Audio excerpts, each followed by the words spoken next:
Once upon a time in America, welcome to the Paul McGUIRE Report. When I flash back to the phrase "Once upon a time in America," it was a title.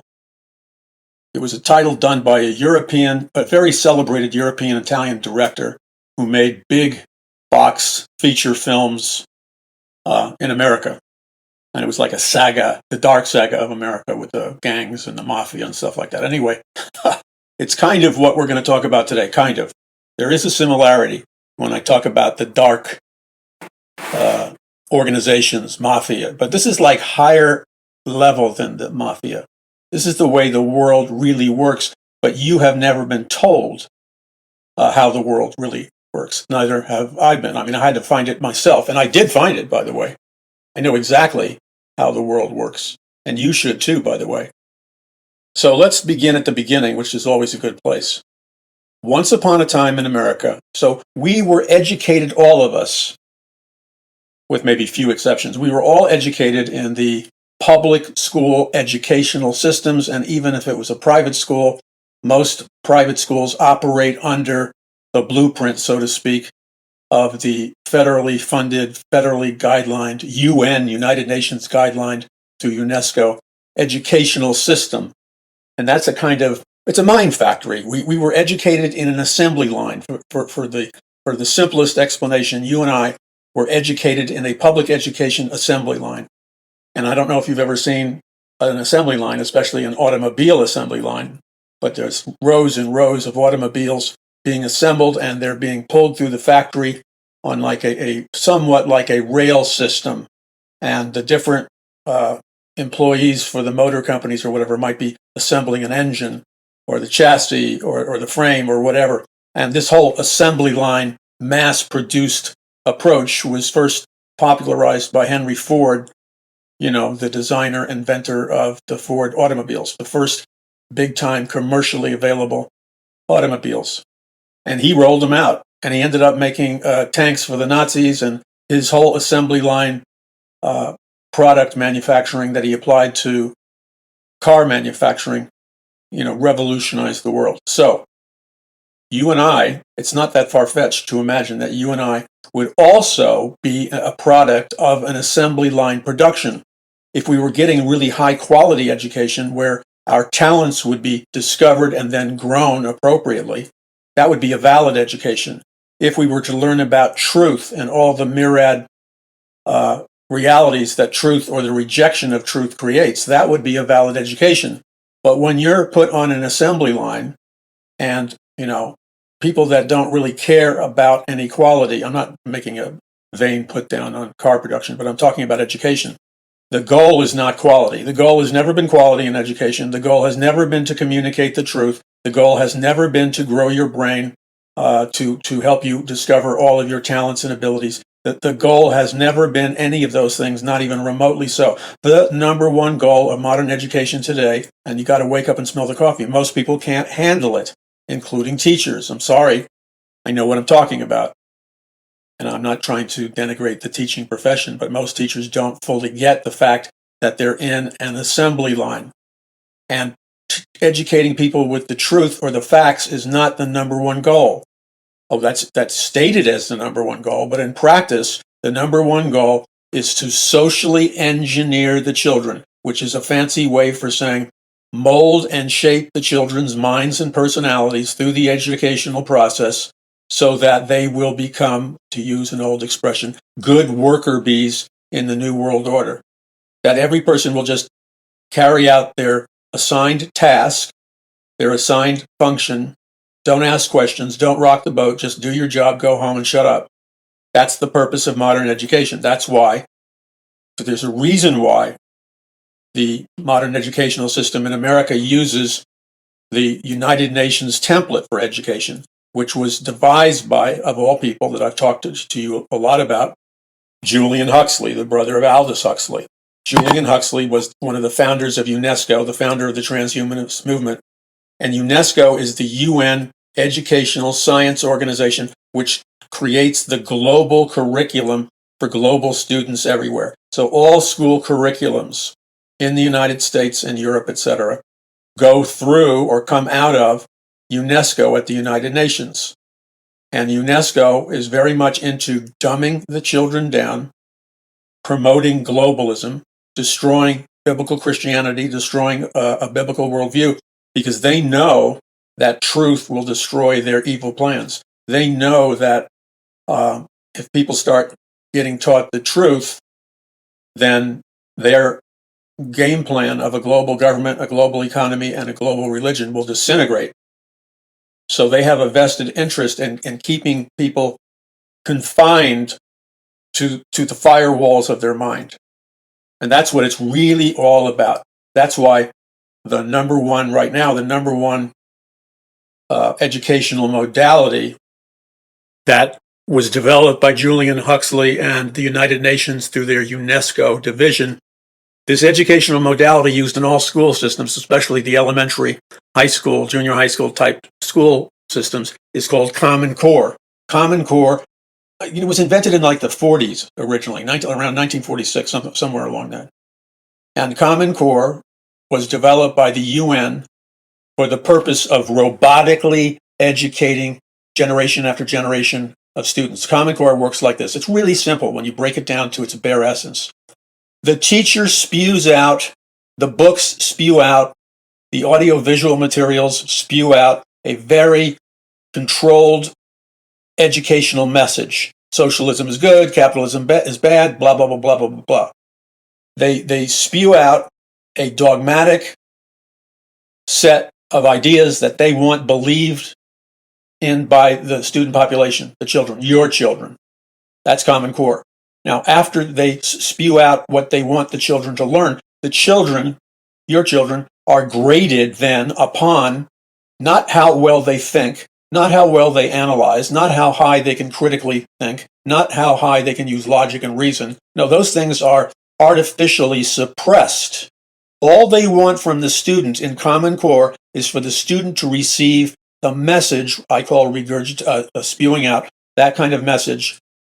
And then it is the job of the student, if the student wants to get good grades and move on up to a college or university or whatever, the student must merely listen passively, memorize everything that's being presented to the student must be memorized, and then the student must regurgitate accurately what he or she learned from the teachers, the audiovisuals, the books, etc., etc. So this is the process. It's that simple.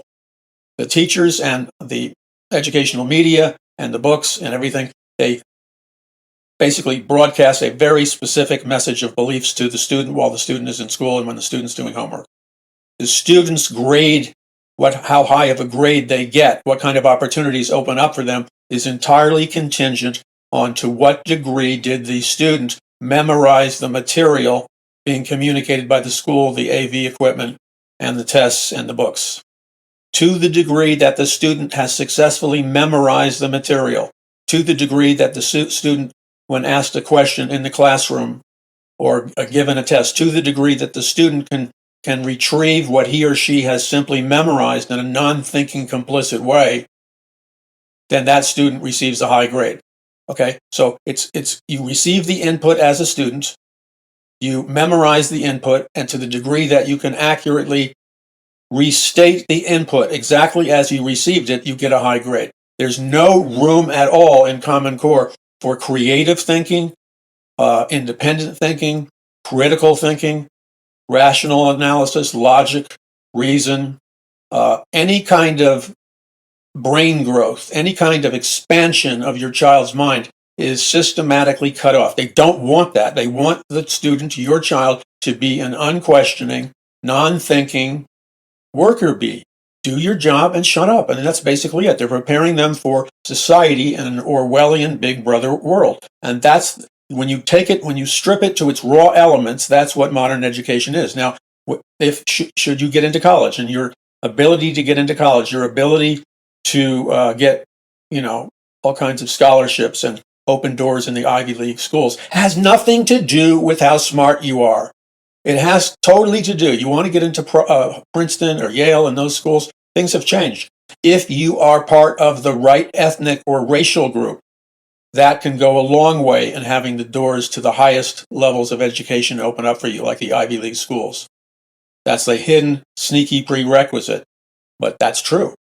And then they don't want original thinkers to the degree that you can conform and spit out and memorize and repeat the politically correct message wherever it's given. Again, socialism, sexual diversity. You want to you have an absolute right, according to this mantra, you have an absolute right to choose your sex, male or female. And that's like a holy thing. You have a right to do that. So as long as you go with the flow of the politically correct ideas that you were being programmed with, and you don't dare to question it, then you can get into the big schools and get the scholarships. But if you're somebody that comes from a home that promotes a Judeo-Christian worldview, that will be challenged. If they don't think they will select you, they'll let you in because they think they can turn you or convert you. But if you dare to hold on to your cherished beliefs, then they will wage war with you in very subtle ways. It's no accident that so many millions and millions, hundreds of millions of students in America alone end up going to various secular schools. They get indoctrinated in socialism, communism, and Marxism, politically correct ideas, racially correct ideas. And when the student doesn't have the intellectual depth, when the student doesn't have their own private ownership and possession of philosophy and history, then they're just mowed over. They're roadkill. And I don't need to tell you what roadkill is. You know what roadkill is. Roadkill is not a very pretty thing, if you ask me. I couldn't even imagine eating roadkill. It's disgusting. But that's what your child is destined to become, unless you it's not good enough to just say Jesus saves to your kid. That's the doorway. That's the doorway into the kingdom of God. But if your child, soon to become an adult, or your child may be an adult, if they don't have their own internal knowing and possession of a strong biblical worldview, a strong knowledge of history, logic and reason, and analytical abilities, and so on and so forth, they will be devoured by their fellow students, by the professors in these school systems. So many students come in, kind of liberal, and they leave hardcore socialist and even Marxist by the time they leave. Because when the day is done, public education, universities and colleges, including most Christian ones, not all, but most, are indoctrination centers for a globalist belief system. That's not conspiratorial, that is factual. I've read the documents for decades, and there's decade after decade after decade of written documentation proving what I just said. So it's not like, maybe I'll choose to believe it, maybe I don't. What it comes down to is maybe you'll choose to believe what really happened versus choosing to believe a created illusion. Okay, you're listening to the Paul McGUIRE Report. This is Paul McGUIRE. Be sure to visit paulmcguire.us. We will continue on in just a moment. Once again, you're listening to the Paul McGUIRE Report. What you should have learned, what I should have learned in school, besides when I was going to school, and maybe when some of you were going to school, there was a much larger degree of truth, historical truth, being taught to us way back then. Now it's all historical, not all, but it's considerably gone down the road of historical revisionism. So let's look at the reality. Your child, the young adults, students, many generations, that would include you and I, we should have been told the full truth about everything, because truth liberates a society. And what am I talking about? Well, for starters, I talked the other day on the Paul McGUIRE Report. I gave you detailed information about the City of London that exists inside the larger area or larger city known as London. But the tourists who flock to Great Britain, they want to go to London because that's where all the tourist attractions are. But inside that large City of London is a secret City of London that's much smaller, but contains the world's wealth, and it's heavily fortified. And basically, who goes there, who works there, is largely secret. So let's just take a look further. We did a deep dive regarding the City of London, which is a fact, but let's take a deeper dive. Let's go way down the rabbit hole, but let's bring plenty of portable lighting systems. Okay, so how did the City of London get its name?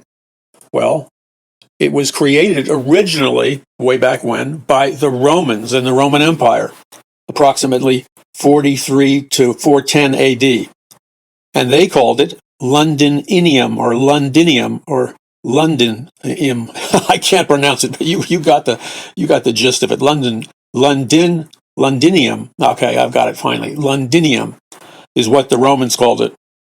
And then it was, for a short period of time, renamed Augusta. Then it went back to Londinium. And that was its name. Now, a succession of emperors and conquerors moved through it. It had a reputation.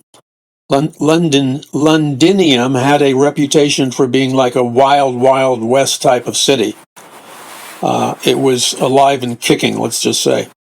But it was also a fortified area because even though the Romans controlled it, the Romans created it, the Roman Empire at that time was constantly being attacked by the Vikings and others of these savage groups. They make movies today about Vikings and stuff. And then during the medieval period, this modern city, it wasn't modern yet, but it was slowly moving in that direction. It eventually simply was called London. And now here's the part that I'm giving you. I'm giving you all the foundational information to get to this information. Remember how I talked about the fact that London, Great Britain, London, and I mean the city of London, essentially is controlling the finances of the entire world? When America had its revolution, many people are suggesting, people who know what they're talking about, many people who know what they're talking about say this about the American Revolution, that the American Revolution was successful as a political and military revolution that freed the colonist America from the iron grip of England and the King of England. So if you evaluate the American Revolution on that basis, it was very successful. However, many knowledgeable people are suggesting, and I happen to agree with them, they're suggesting that America was not necessarily successful during the American Revolution of 1776. America was not so successful in freeing itself from the tyranny of external monetary control, external monetary domination from the city of London and Great Britain. That even though we won the American Revolution in terms of land and our rights and all kinds of good things, we did not overturn the subtle but all-pervasive rule of the money masters that controlled the world from London. And this is a great secret that needs to be exposed.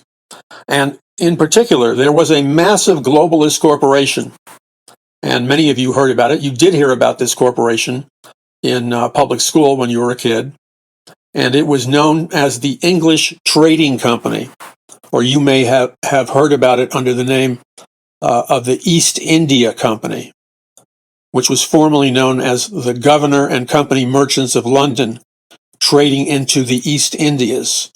And later it was called the United Company of Merchants of England, trading to the East Indies.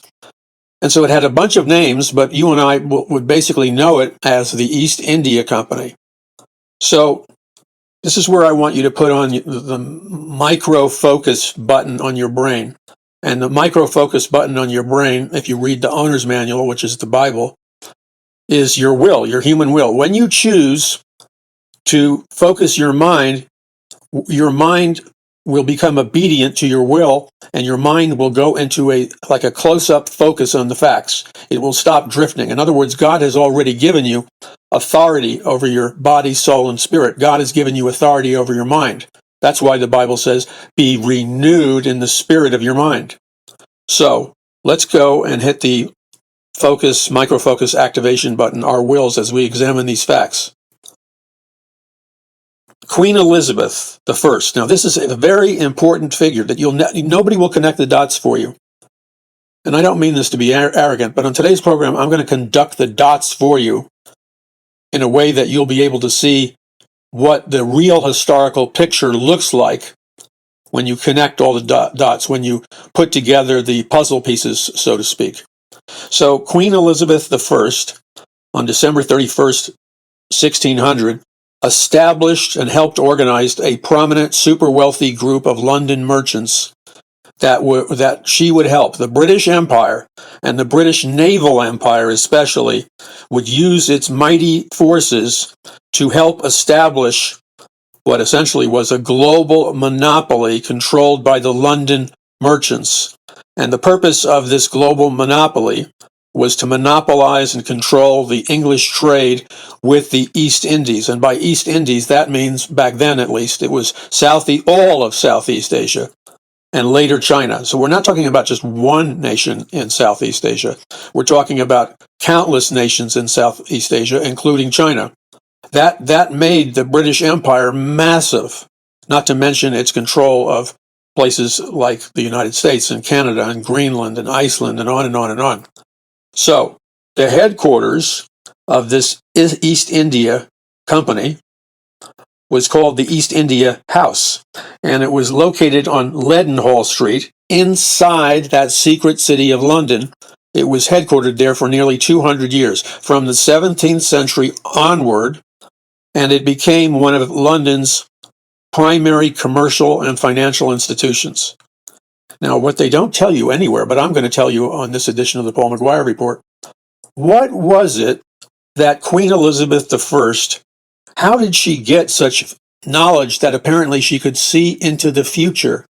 How did Queen Elizabeth I get such super knowledge and such multidimensional understanding that she transcended the other kings and queens of her day?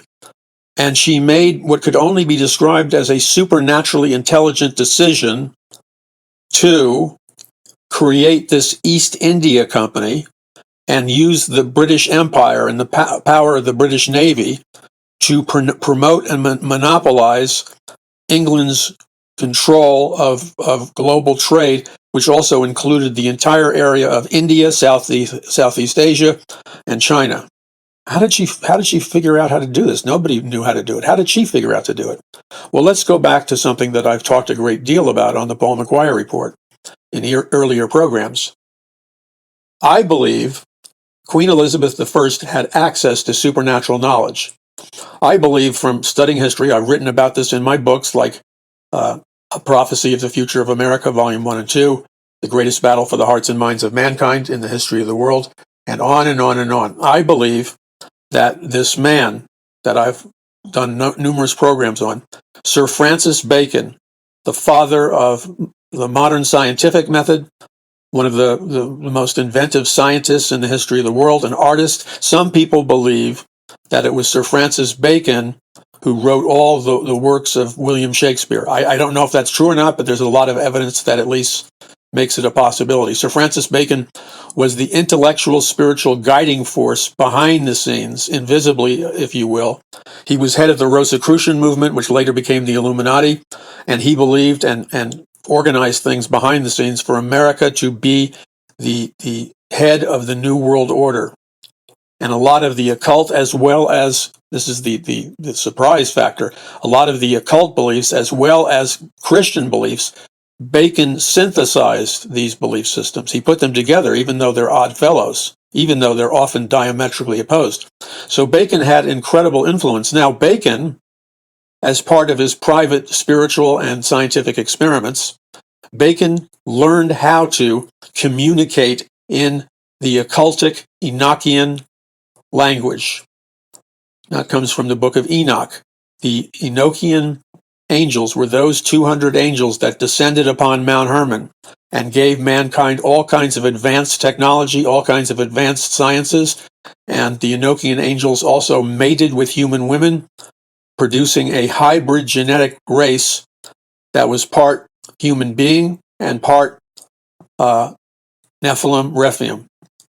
And Sir Francis Bacon studied this, and so he taught himself and he was the primary spiritual advisor, by the way, to Queen Elizabeth I and Queen Elizabeth II. And he had a cohort, or a co-philosopher, if you will. This man's name was Sir John Dee. So both Sir John Dee and Sir Francis Bacon were the top advisors to the Queen of England, and they were the top advisors to the British Empire and to the British military and to the British Navy.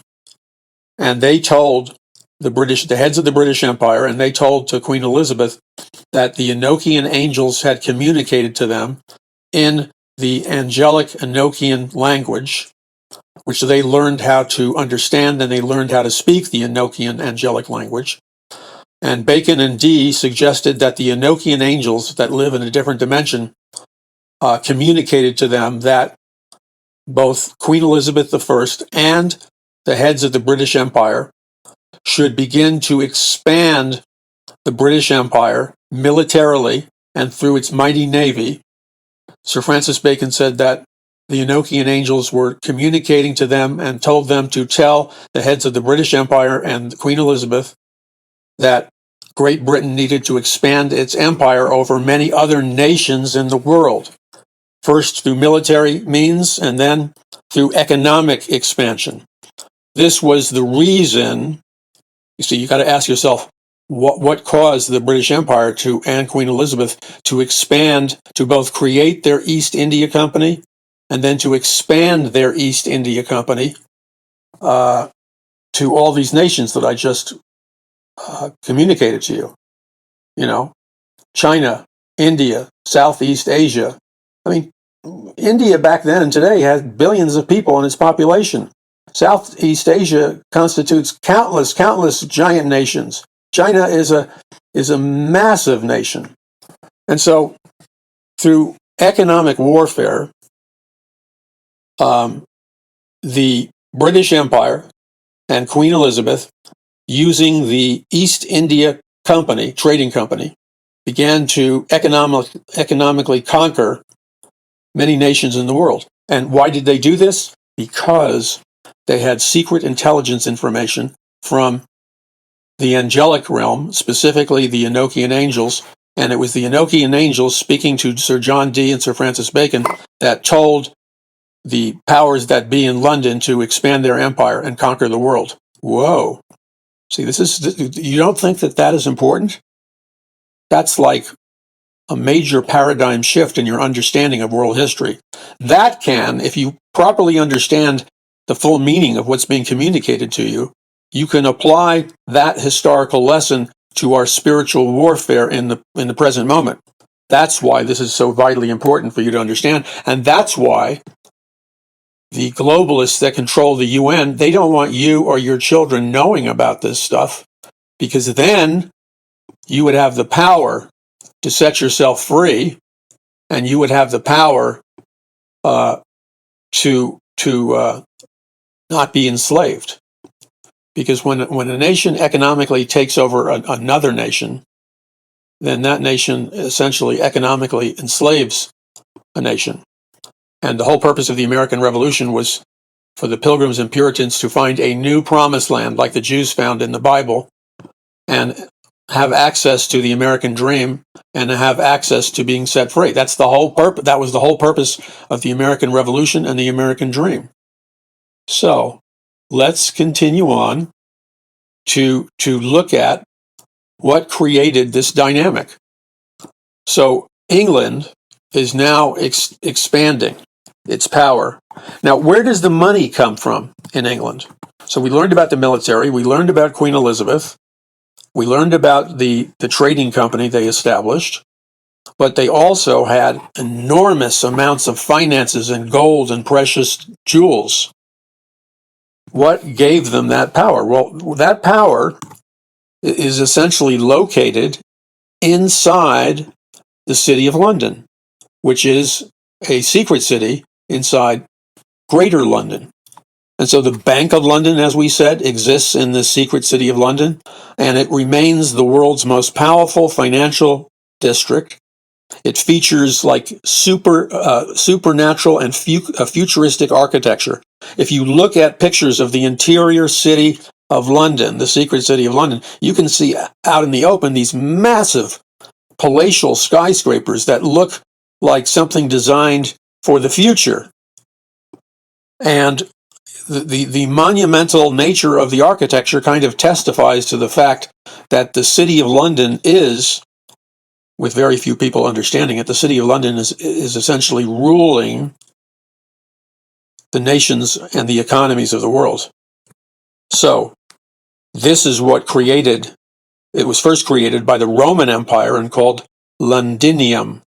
And then, of course, it has had many names since then, as we reviewed for you.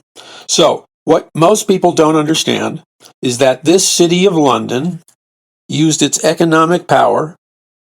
For example, Rothschild, perhaps the world's wealthiest man that we know of publicly, Rothschild, operates from the city of London. Many of the international banking families and the billionaire families and even some of the trillionaire families, they operate in part from the city of London. So the global control of the world stems from the city of London. And the city of London rules, with most people not knowing it, the city of London rules the world. That's the purpose of all their trading companies and their massive fortunes hidden behind the walls of this. It's, by the way, the city of London has the most intensive high-level security forces patrolling it and protecting it. The city of London has the highest level of state-of-the-art digital and electronic surveillance technology and all kinds of secret technologies, including various degrees of underground bases and underground surveillance security centers. The city of London has all of that. And at the same time, almost nobody in terms of regular people even knows that it exists. So, once again, knowledge is power. If you have an accurate knowledge of what happened in history, then and only then are you able to comprehend and understand what is happening in your own lifetime. And finally, you are only prepared to influence the future. You're only prepared to understand what could potentially come in the future to the degree that you are educated with historical truths, not what you and I and what our children and what millions of children in America, they're not educated in the truth. They're educated in humanist propaganda and a made-up history that supports the secret plan. And it's not secret. To people that are well-read and educated, it's not a secret plan. It's an open conspiracy. In fact, I believe, it's a fact. No pun intended.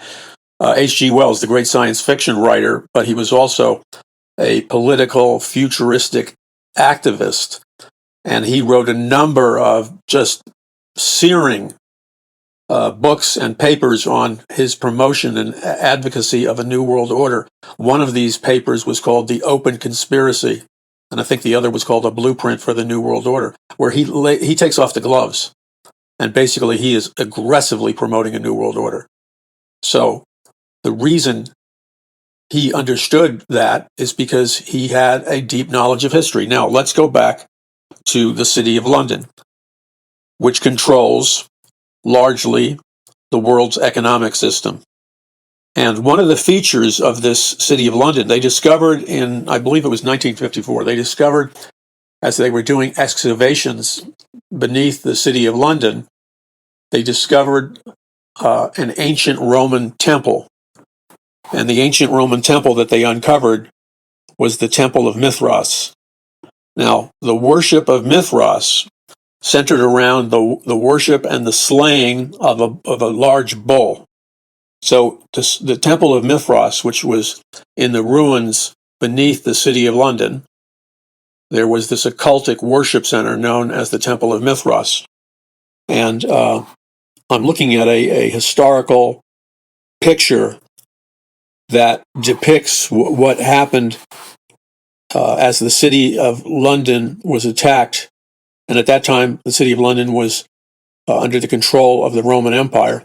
And in this very interesting illustration, you see that the forces that were coming against to invade the City of London, you see a depiction of what is essentially a conquest of the City of London as these brutal forces attacked the City of London. And the interesting thing is that the brutal forces were headed up by a female military general, and which is very rare in history. So the queen, or this female military general, was known as Queen Boudica, Boudica, and she led a rebellion and revolution against Roman rule. And the common people that lived in the city of London or near the city of London were tired of being enslaved by the Roman Empire via economic exploitation. And so they her soldiers set on fire Londinium and the cities around it. And they attempted to destroy it. In fact, they largely did destroy it. But the city of London was rapidly rebuilt, despite the fact that it was momentarily destroyed. So in this process of excavation and looking at what was beneath the walls of the city of London, and then also there was a concurrent building of a massive landward wall that was constructed between 190 and 225 AD to keep the barbaric hordes from taking over the city of London, and as a protection measure for the city. So I'm looking at, again, very interesting artwork. Now, this time I'm looking at interesting artwork regarding the Temple of Mithras, which was excavated and uncovered in the 1950s. And it's now, you can visit it, and the temple has been rebuilt. But never forget that this city of London, despite, if you do research on AI about the city of London, what I've noticed by sampling different AI engines, all the AI engines have a hidden agenda. All the AI engines have a hidden bias. Whatever question you ask it, if your question insinuates that or challenges the official position on anything, the AI engine, whatever AI engine you use, will attack you in a very, very subtle way. But the way you can tell, if you look carefully, if you study the AI engine response to your honest questions, the degree of overreaction displayed by AI, to me, is a revealer of the hidden programming. It's not a clean academic intellectual response mechanism. AI is probably the world's most dangerous and potentially most sophisticated indoctrination system ever devised. Because the average person, when the average person interacts with AI, because the average person is obviously a human being, thus the word person, we all make a subconscious mental assumption when we interact with AI. We can't help it. We're used to when we're used to, as human beings, communicating to other human beings, there's the built-in knowledge that we're communicating to somebody who hopefully is human. So when we speak to AI, we're used to speaking to human beings. Thus, I believe that we, in a subconscious manner, we project this idea, this idealized idea upon AI, not meaning to that it is somehow human, that somehow we're communicating to a human being-like person. And it's like a very subtle trap, but I believe it's operational. People project onto AI the qualities that they would find in a human being. And I don't think it's intentional, but I think the people that designed AI know this, and they intend to exploit it for their purposes. Okay, so let's review and look at the real, follow the money. You've heard that many, many times, that you're supposed to follow the money. If you want to know who committed the crime, who's guilty, or where something started or whatever, the name of the game is follow the money. So we're going to follow the money regarding the city of London, and we're going to find out what happened to America as we follow the money to the city of London. So let's do that. Okay, so if we look at the history of banking and trading that has occurred in the city of London, is only like 1.24 square miles. I mean, it's not big, but it's so powerful, and there's numerous levels underground the city of London. So, the city of London, as we have discussed, originally came from the Roman Empire. They created that city. They called it Londinium. And then it was taken over by the East India Company and other global companies. And under the guise of commerce and trade, the British, being very shrewd, ended up conquering much of the world via trading and commerce through their East India Company, or their East India Trading Company. So what we need to know about the city of London is that the Rothschild family, one of the wealthiest, if not the wealthiest trillionaire family in the world, was a primary leader in the growth and expansion of the city of London. In 1694, as the City of London consolidated with the Bank of England, it became one of the most powerful financial centers in the world. And it hooked together a bunch of very wealthy private banks that were able to conduct the transactions of government bonds, bullion, and loan on an international basis. Now remember, the magical soup by which the international bankers and the City of London continues to grow its power. Same thing would be true of the Federal Reserve System in the United States of America, because the Federal Reserve System in the United States of America is directly connected to the City of London, and they use an ancient occultic money magic principle called compounding interest or interest rates. So remember, the reason the banks are usually flush with money is because they print money from nothing, and then they loan it to individuals, governments, and all kinds of companies, etc. They loan the money that they get from nothing, that they print from nothing. They loan at good interest rates in their benefit. And so they pull in trillions of dollars a year on a global basis just by interest rates. So other international banking families joined this exclusive club, the City of London. And so the City of London was like a magnet, and it attracted independent and immigrant bankers from all over the world, which included banking families like the Schroders, the Barclays,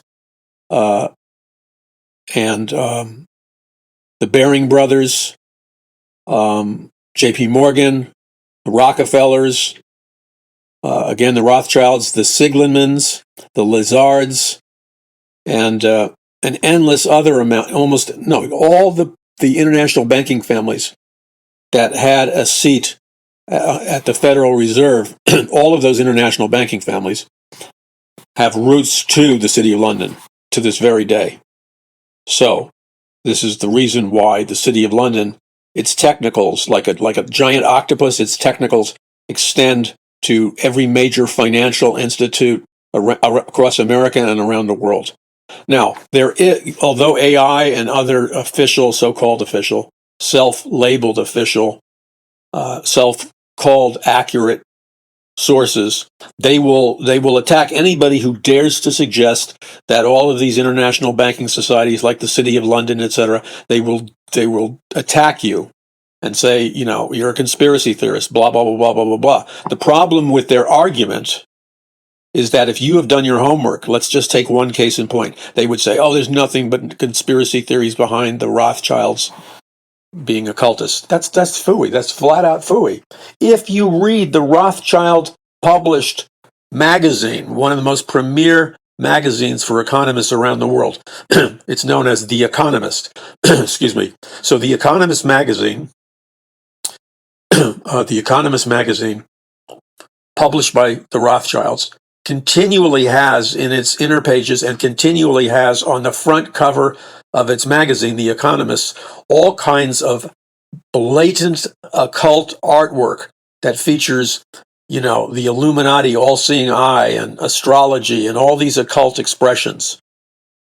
Now, why, if the Rothschild family wasn't into the occult in a big way, why would they feature on the cover of their magazine all these elaborate artistic depictions of occultism and certain occult tools that are used? You see, the truth is, you look at the beginning of the Rothschild family, you look at what the Rothschild family does today, and you see the evidence of occultism all over the place. So for various AI engines to lie and deceive and say it's not true is phooey. It's just flat out phooey, because the evidence is overwhelming that they cannot be distanced from the occult, that they are, to whatever degree, anchored to the occult. And even when you do extensive research on different AI engines, you'll see the various AI engines disagreeing with each other. So let's again look at the City of London, and let's just look at highlight a few of the various occult secret societies in the City of London's history. So you have the School of the Night. You have the infamous Hellfire Club that allegedly Benjamin Franklin went to. And allegedly the Hellfire Club takes place in caves where there's drunkenness, I guess drug use, and all kinds of open, rampant sexual orgies and sexual immorality. And that is known, that those clubs are called the Hellfire Club. You have other occult societies, like more recently, the Hermetic Order of the Golden Dawn. And you have the famous poet, W.B. Yeats, as a member of the Golden Dawn. You have Aleister Crowley, who is called the Great Satanist, a member of the Golden Dawn. And then, when you ask the question, are these occult societies linked to the international banking families?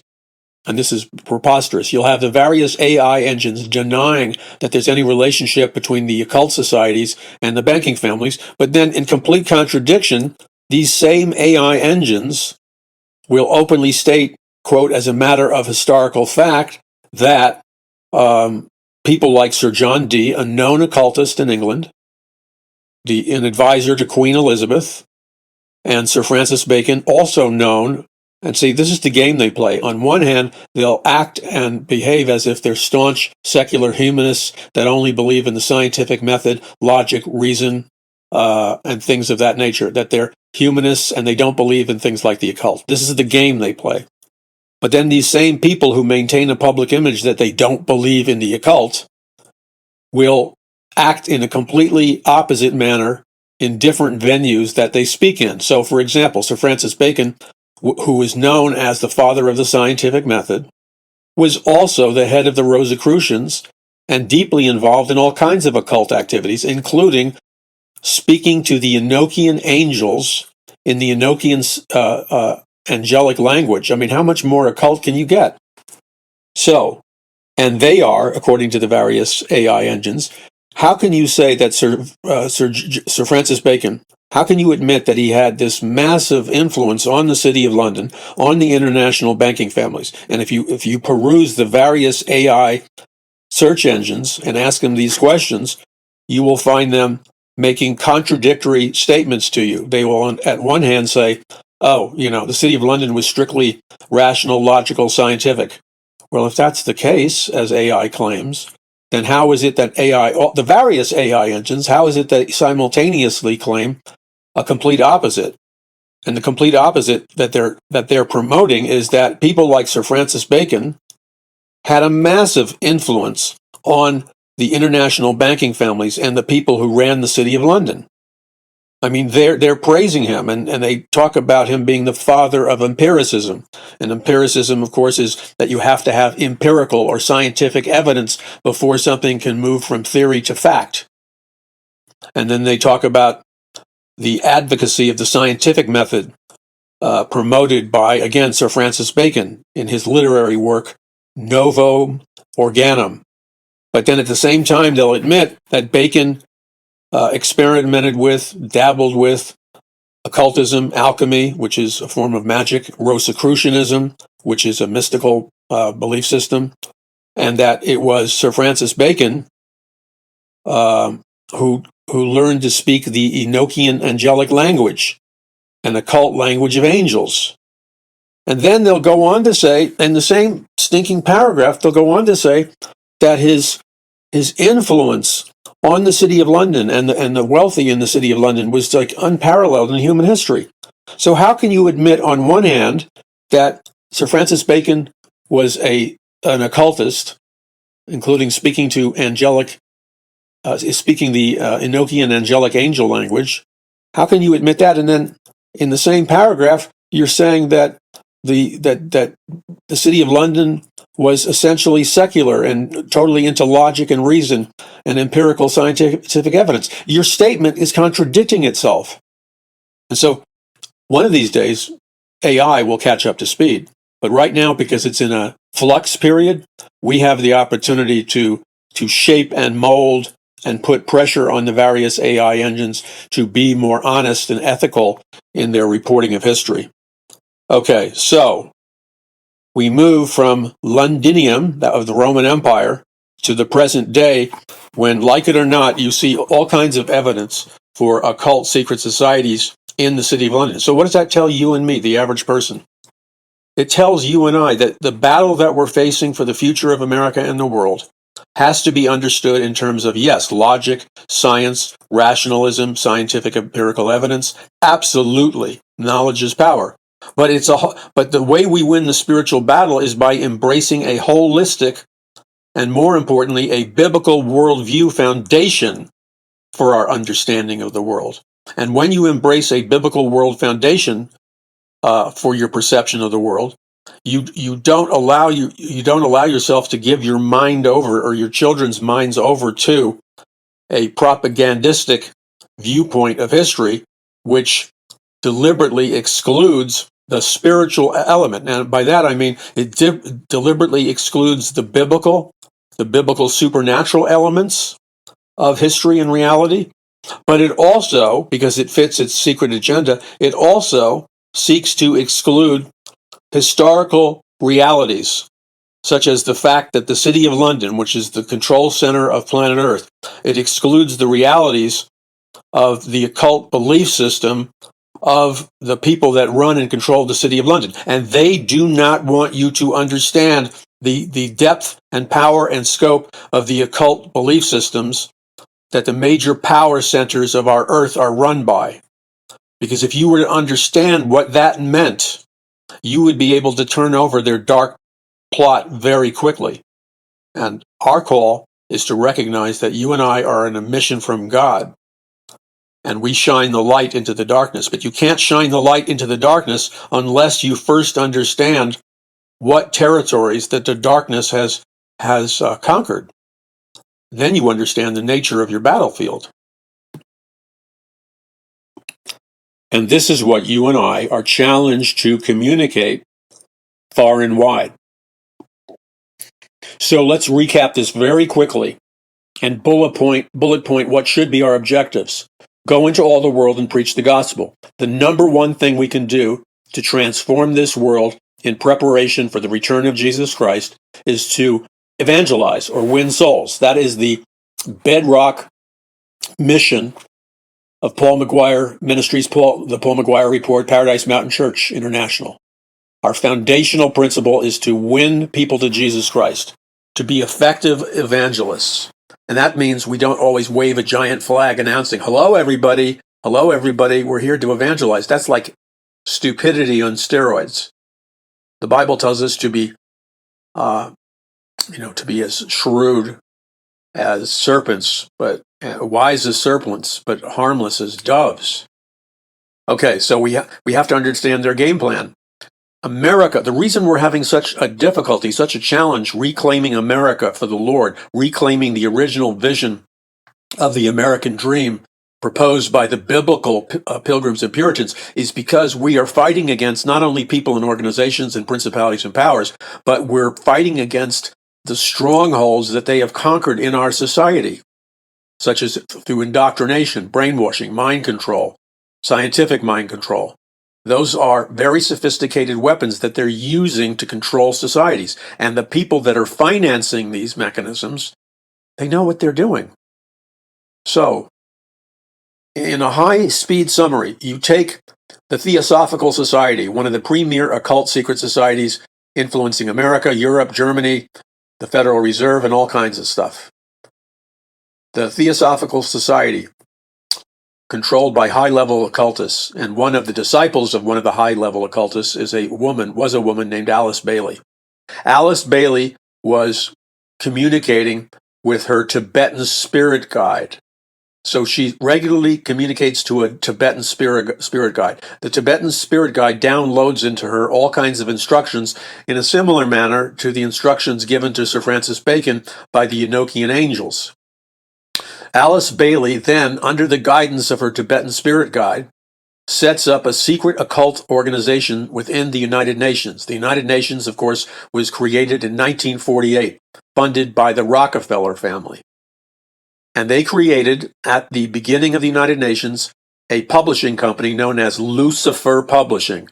So nobody would be confused about the nature of Lucifer Publishing Company. They called it Lucifer in the name of the publishing company.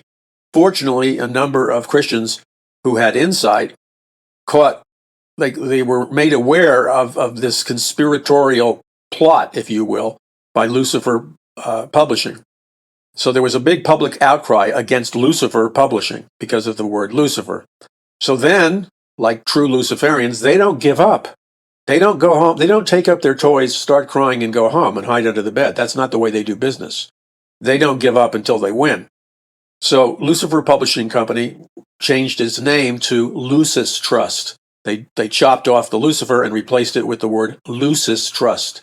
Lucis Trust remains to this time the secret occult organization, which is like the center of the spider's web inside the United Nations. And Lucifer Publishing coordinates all these Luciferian, occult, and mystical activities and educational programs that exist inside of the United Nations. So the United Nations is funded largely by the Rockefellers and other trillionaire, billionaire families. It's obviously Luciferian, or it wouldn't name its publishing company Lucis Trust, formerly known as Lucifer Publishing. So what you have to know about the United Nations is the reason. This is where true knowledge, when you have the knowledge of what's really happening, instead of just being a dupe who allows the smoke to be blown in his face on a daily basis, when you have the true information and facts, you become a powerful person, by the way, because you're secure in the truth that you have acquired. So the reality is, why does the United Nations and these globalist entities like the Great Reset and the World Economic Forum, et cetera, and the Rothschild family and on, why are they so gung-ho about population reduction, which comes from Malthusian theory? Why do they want to wipe out billions of people from the population of planet Earth? Why do they want to do that? Because it flows right out of their occult Luciferian belief system. Now, if Christians would wake up and smell the coffee, do their homework, and start to believe and practice a truly biblical Christianity, then God could send a great awakening. God could send a biblical revival again on the Christian community in America, and it would be a game changer. I believe that great awakening has already begun, but it begins in the hearts of those people that are looking for it and hungry for it. If you had done your homework, which God expects of his people, you would have known decades ago that the agenda of organizations like the UN was to deliberately, because this is what they have said in their own words, in their own publications, like the publications of Lucis Trust. The United Nations and organizations like Lucifer Publishing, now known as Lucis Trust, openly call for the mass killing off of billions of people from planet Earth, the deliberate mass starvation of hundreds of millions of people on planet Earth, the deliberate usage of food as a weapon to bring a deliberate population reduction, because the occult belief is that massive population reduction by any means necessary is needed to save planet Earth. That comes out of their Luciferian belief system, because you and I know the biblical belief system teaches that the Creator God expressly said to Adam and Eve, "Be fruitful and multiply, fill the earth and subdue it." So we know that what God says regarding this is that it is the will of God that God's people and mankind is actively being fruitful and multiplying its population, not killing it off, but actually multiplying its population. God's mandate for us is to be fruitful and multiply, fill the earth, planet Earth, and subdue it. That tells you that God has created in the earth, right as we're speaking, there are enough natural resources, there's enough water, and there's enough life-sustaining systems built into planet Earth that planet Earth could easily sustain comfortably a population that would be in excess of hundreds of billions of people. There is so much empty land on planet Earth, but most people have been brainwashed into believing that we're in a crisis due to excessive population growth. Again, if we had bothered to do our homework, we would understand that the whole concept of excessive population growth was created by the Luciferians. Why? What does Lucifer want? What does Luciferian teach to generation after generation? Well, Luciferianism, or perhaps more accurately Satanism, teaches a belief among some of the sects of Satanism that in order to please Satan, in order to worship Lucifer, Satan demands child sacrifices, human sacrifices. Now, I'm asking a question. Could it be, in addition to the ungodly agenda of shrinking the Earth's population by any means necessary, could it also be a dogma and a basic tenet of Satanism, especially among certain sects? Could it also be that that belief system, Luciferianism or Satanism, demands of its followers that they conduct mass child sacrifices, mass human sacrifices, to release satanic energy from another dimension?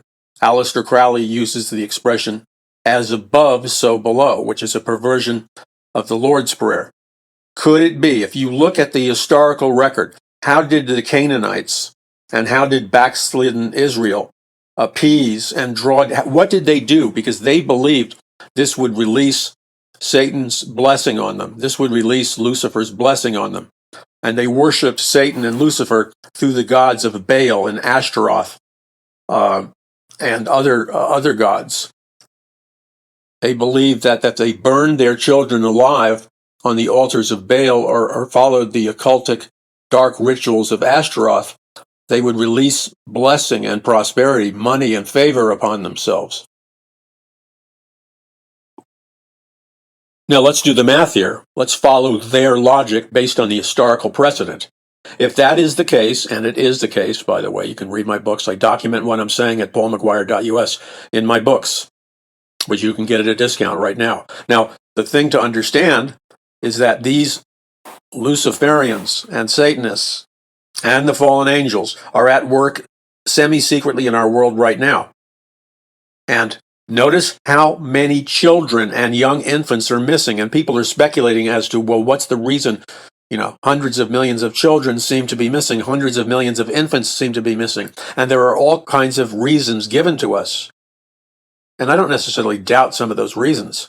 But could it be, this is an exploratory question, could it be that the major purpose for the missing of all these infants and children and adults is for the purpose of various forms of human sacrifice? Because if we look at the historical model provided by the Canaanite tribes in the land of Canaan, we see that the way they worshiped Satan and Lucifer in order to get material blessing and all kinds of blessings, the way they would do it is they would sacrifice their babies, their children, to Baal and Ashtaroth and other satanic gods of ancient Canaan.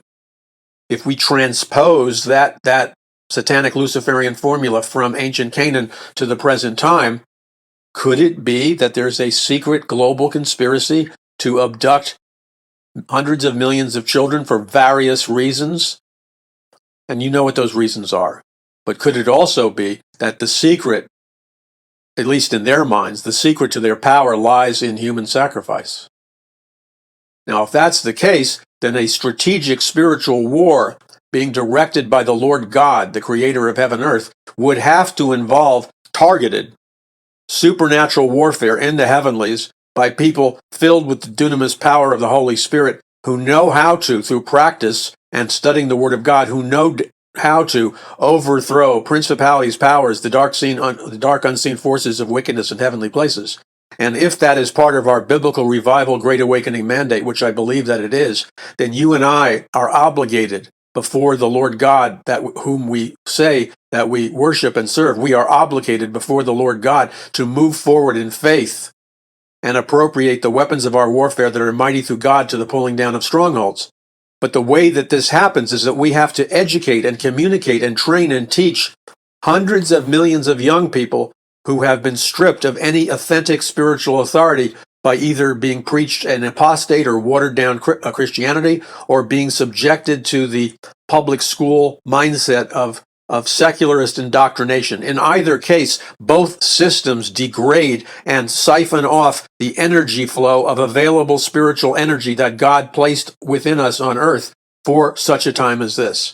I need your help in winning this high-level stronghold battlefield. I need you to go to paulmcguire.us Ask the Lord what you can do. As you're filled with boldness, which demands that you reject fear, as you're filled with boldness, visit paulmcguire.us and give whatever it is that God is telling you to give or contribute or donate safely and securely at paulmcguire.us. Take advantage of the books, spread them far and wide at paulmcguire.us. And most of all, join with us and many, many others who take the commands of Jesus Christ seriously.